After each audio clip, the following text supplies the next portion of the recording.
6월 27일 강아랑이 전해주는 정치권의 뜨거운 말말말 강아랑의 정치랑입니다. 자, 오늘 첫 번째 주제는 제소 대 맞제소입니다. 국민의힘이 국회 법제사법위원장인 정청래 민주당 의원을 국회 윤리위원회에 제소했습니다. 국회법 146조의 모욕 등 발언 금지와 국회의원 윤리 실천규범 2조 품위 유지를 현저히 위반했다면서 국회의원으로서의 품위와 국회의 명예, 권위까지 심각히 실추시켜 엄중한 징계를 요구한다고 밝혔습니다. 문제가 된 지난 21일 해병대원 특검법 입법 청문회 현장 상황은 이렇습니다. 기회를 주시면 퇴장하세요. 말씀드리겠습니다. 퇴장하세요. 그래서 기회를 요청드린 10분간 퇴장하세요. 반성하고 오세요. 사과를 하면 토달지 말고 깨끗하게 사과하는 겁니다. 그렇게 느끼시도록 한 점에 대해서 사과드립니다. 일어나세요. 10분간 퇴장하세요. 수사 중인 상황에 대해서 예, 제가 아니요, 답변드리기가 말씀 하지 어렵습니다. 못했으면 자리 가시고요. 임기훈. 잠깐만요. 20원 증인 네. 10분간 퇴장하세요. 퇴장하십시오. 정청래 법사위원장은 이렇듯 증인 3명을 퇴장시킨 바 있습니다. 국민의힘은 독단적인 상임위 운영을 처벌하는 이른바 정청래 방지법도 발의한다는 계획입니다.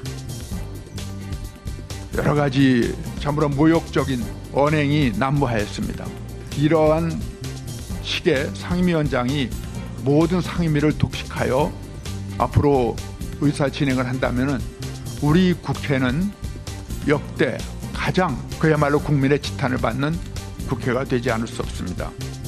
법사위원장이 정말 자격이 없는 초등학교 수준도 안 되는 회의를 지금 하고 있잖아요. 보통 그 초등학교에도 보면은 밖에 10분간 나가 있어 이렇게 하면 그게 아동 학대에 들어가거든요. 참 그 수치스러운 일들이 지금 국회에 벌어지고 있다.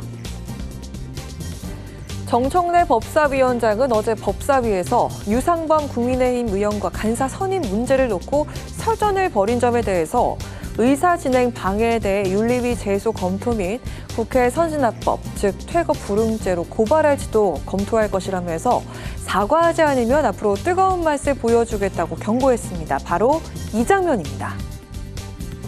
의사 일정은 있어야 되는 거 아니에요? 의사 일정을 방해할 경우에는 국회 선진화법에 의해서 처벌될 수 있습니다. 잠깐만요. 근데 의원님 성함이 어떻게 되십니까? 위원장님 성함은 누구십니까? 저는 정청래 위원장입니다. 전 유상범 의원입니다. 유상범 의원 들어가 주세요. 어디로 들어가요? 본인 자리로 들어가세요. 일정은 우리가 진행을 해야 될 거 아닙니까? 본인 자리로 들어가세요. 또한 자신을 향해 인신공격성 발언을 쏟아낸 국민의힘 의원 전원 제소까지 검토하겠다고 으름장을 놨습니다. 민주당 지도부 역시 발끈하고 나섰습니다. 민주당은 국회법과 국회법이 정한 절차대로 상임위를 운영하고 있습니다. 적반하장도 유분수라고 했습니다.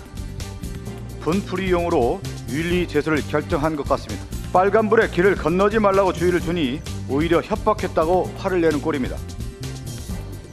제소 대 맞제소, 상임위가 정상적으로 가동된 지 불과 며칠 만에 벌어진 여야의 낯뜨거운 신경전과 공방이 윤리 제소로까지 번졌습니다. 오늘 본회의를 통해 원구성도 마무리가 된 만큼 이제 더 이상 대립과 증오가 아닌 국민들이 안심하고 지켜볼 진정한 협치를 기대하겠습니다. 자, 오늘의 두 번째 주제는 홍준표의 TK 영향력입니다. 국민의힘 당대표 선거를 앞두고 홍준표 대구시장의 주가가 상승하는 분위기인데요.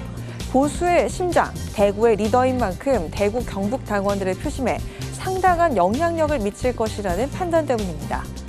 나경원, 윤상현 후보는 일찌감치 홍 시장을 만나서 눈도장을 찍었고 원희룡 후보도 어제 대구시청으로 찾아가서 홍 시장을 만났습니다. 당대표 후보 4명 중 한동훈 후보만이 유일하게 홍 시장을 만나지 못한 점에 관심이 모아지고 있는데요.